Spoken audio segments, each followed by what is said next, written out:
আসসালামু আলাইকুম। আশা করি সবাই ভালো আছেন। আমি আপনাদের দোয়ায় ভালো আছি। তো আমরা আজকে যাইতেছি বিশালের স্কুলে, বিশালটা নিয়ে তারপরে জয়দেবপুর যাইব।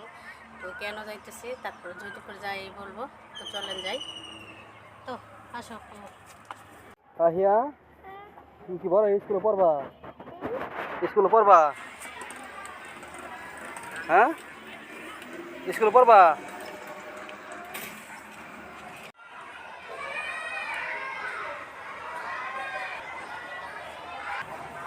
আসসালামু আলাইকুম।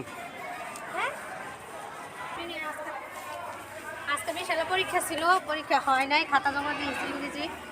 কালকে মনে না, কালকে পরীক্ষা চলে যায়। তো রেডিয়া যাইতেছি, সারাদিন হয়তো বাইরে থাকতাম না, দেরি হইব।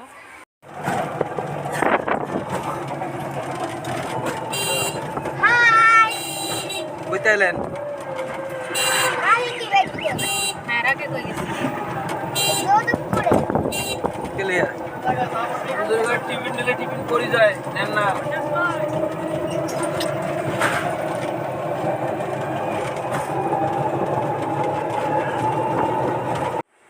তাহি, এগুলো কি কি পেপ? পেপ কি? টাকা টাকা কি এগুলা? কি এগুলা? টি।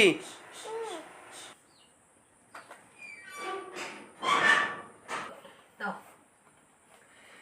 তো আমি ওই দিন বলছিলাম যে আমি কই যাইতেছি, জয়দেবপুর গেছিলাম রেস্টে, জমি রেস্টের অফিসে। তো ওই দিন ভিডিও করতে পারি না, অনেক ইয়া ছিল, রোডে ঘাটে যানজটটা ছিল, অনেক ঝামেলা ছিল, তাই ভিডিও বানাইতে পারি নাই। তো এই যে রেস্টের অফিসে কেন গেছিলাম তাও দেখাইতেছি।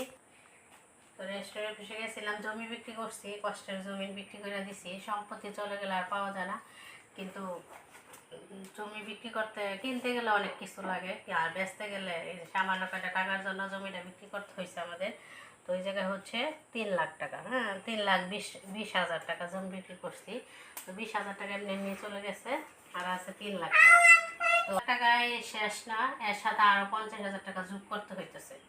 তো যোগ করে কারে দিতেছি, তো কারে দিতেছি এটা হচ্ছে জরিপানা। তো আপনারা অনেকে জানেন বিশ্বনাথ আব্বা অনেকদিন বাড়িতে ছিল না, পুরো 1.5 মাস ছিল না বাড়িতে। তো 1.5 মাস ছিল না, কোথায় ছিল যদি কেউ জিজ্ঞেস করতেন, মানে যদি কেউ জানতে চান কমেন্ট করেন, অবশ্যই আরেকটা ভিডিওতে বলে দিব। তো তারই জরিপানা এটা, 1.5 লাখ টাকা, 3.5 লাখ টাকা জরিপানা। তো ওই জায়গায় 3 লাখ টাকা আছে, আর 50,000 টাকা একজনের কাছ থেকে আমরা ধার নিতেছি লাভের উপর। তো এটার সাথে অ্যাড করবো 3.5 লাখ টাকা, হ্যাঁ 3.5 লাখ টাকা আমরা জরিমানা দিব। কি মা, এটা টাকা টাকা টাকা ছাড়া দুনিয়াতে আসলে কিছু না, টাকায় সব কিছু। তো এই 3.5 লাখ টাকা আমাদের জরিমানা দিতেছি। তো সারাটা জীবনের একটা এক সাইড চলে যা, একটা জমি বিক্রি করা অনেক কিছুই। তো ঢাকা শহর জমি তো জানিনি কিরকম দাম। তো আগে আমরা কিনছি 5 লাখ টাকা, 5.5 লাখ টাকাতে কিনছি 3 কাঠা জমি। তো ওই ক্ষেত্রে আমরা 3,20,000 টাকা বিক্রি করছি, আরো কতগুলো টাকা আমরা লস দিয়া, হ্যাঁ 2,30,000 টাকা লস দিছি। আবার 10 বছর সময়, 10 বছর আগে জমিটা কিনা আছে। তো আমরা কতগুলো টাকা লস দিয়ে তাও জমিটা বিক্রি করতে হলো। কারণ মানুষ আসলে মানুষ নাই দুনিয়াতে, মানুষ সবচেয়ে বেইমান মানুষ। মানুষের বিপদে ফালায়। তো আমাদের এইভাবে বিপদে ফেলাইছিল, তাই জমিটা বিক্রি করে এই টাকাটা আমরা জোগাড় করছি অনেক কষ্ট করে। পুরো 2 মাস লাগছে না এই জমিটা বিক্রি করতে। টাকাগুলো একজনকে দিব, যে আমাদের দিয়ে সাহায্য করছিল ওরে আমরা দিব। তো সবাই দেখবেন আমরা আসলে টাকাটা কারে দিই নাকি।